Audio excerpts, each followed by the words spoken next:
Welcome to the Jeff Knows Inc. Entrepreneurial Show with your host, Jeff Lopes. We are live in the Jeff Knows Inc. podcast. I'm your host, Jeff Lopes. We are on part 3 of a 4-part series with my buddy, Adam Jablin. Adam is going to be going through today, what's your story? Let's get going, brother. All right. So what's your story? What's your story?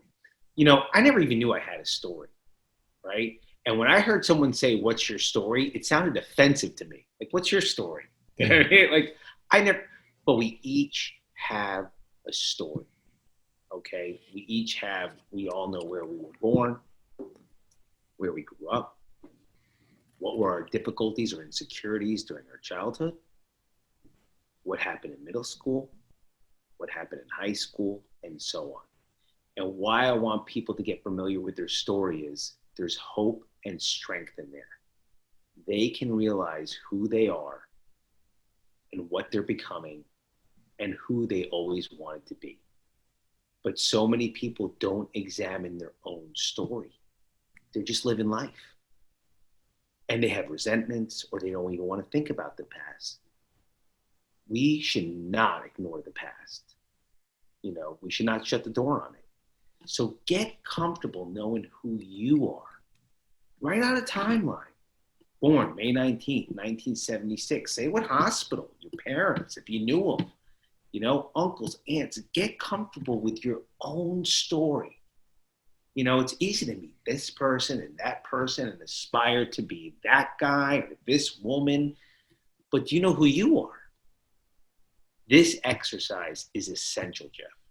It's essential.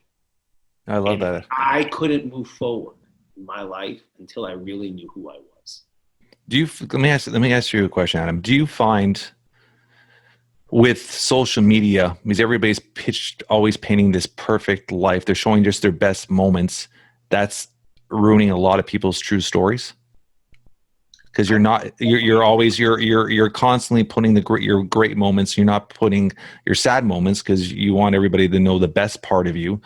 And it forces people not to think of their story, forces people not to go hit the past because they're always looking for that new moment, the new like, the new follow, and all that stuff like that. So you think social media has kind of driven people away from that? And before we went on air, we were talking about my story and talking about your story.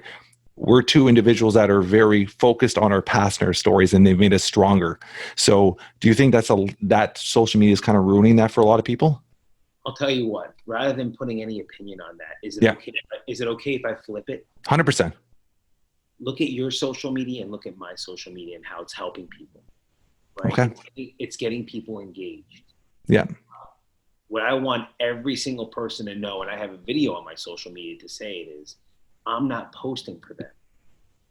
I'm posting for me. If I ever come off like I know all the answers and I'm perfect and I walk on water, unfollow me, don't call me, unfriend me, whatever you got to do. You know what I mean? Because I'm as human and as fallible as the next person. Okay. I need that stuff. Yeah. I need the encouragement. I need the motivation. You know, and passing it on. You know, you and I did a podcast where you were talking about passing that light on. You know, you smile at a person. Yeah. Passing that on enhances it within ourselves.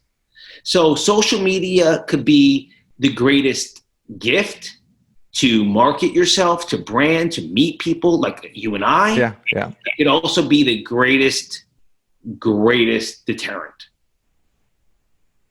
Yeah. Yeah. It's up to the individual. No, I love that.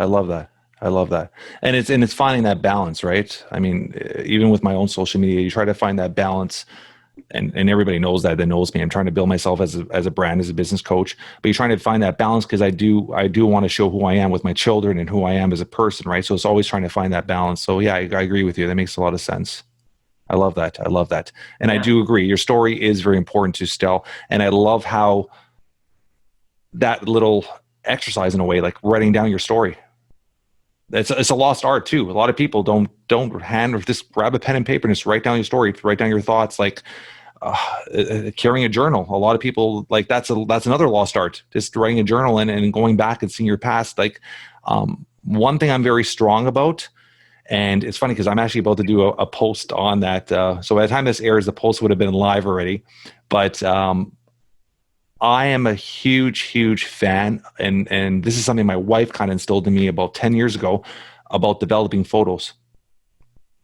We develop every photo still. We create photo albums, and it's the most special thing. And I get this on a regular basis. I'll go upstairs and I'll see my kids on their bedroom floor together on a Sunday night, going through old albums 5, 6, 7 years ago, and they're laughing and giggling at moments and trips, and it's so special seeing that. And I think a lot of people have lost. That's another lost art, is just simply developing photos and having scrapbooks or albums that you pass on for generations. Like, I love the bare fact that I was with my son, with my dad the other day, and he pulled up an album of his army days, and my son was just so amazed, like Grandpa Joe was in the army.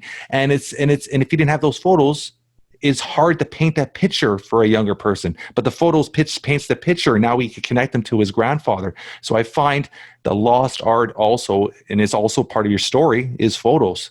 And I think it's something I've constantly do, and I wish other people would do it. It's something I try to preach all the time. Like I said, you'll see a little video post of that as well pretty soon. I can't wait. But that's right there.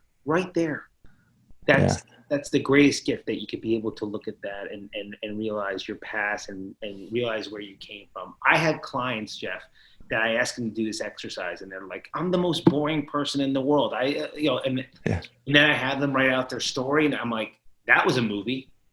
Yeah, I love it. We're going to end it right there. Thank you once again, Adam, and I'm looking forward to our part 4 4-part series next week. Thanks, brother. Love being here. Thank you, brother.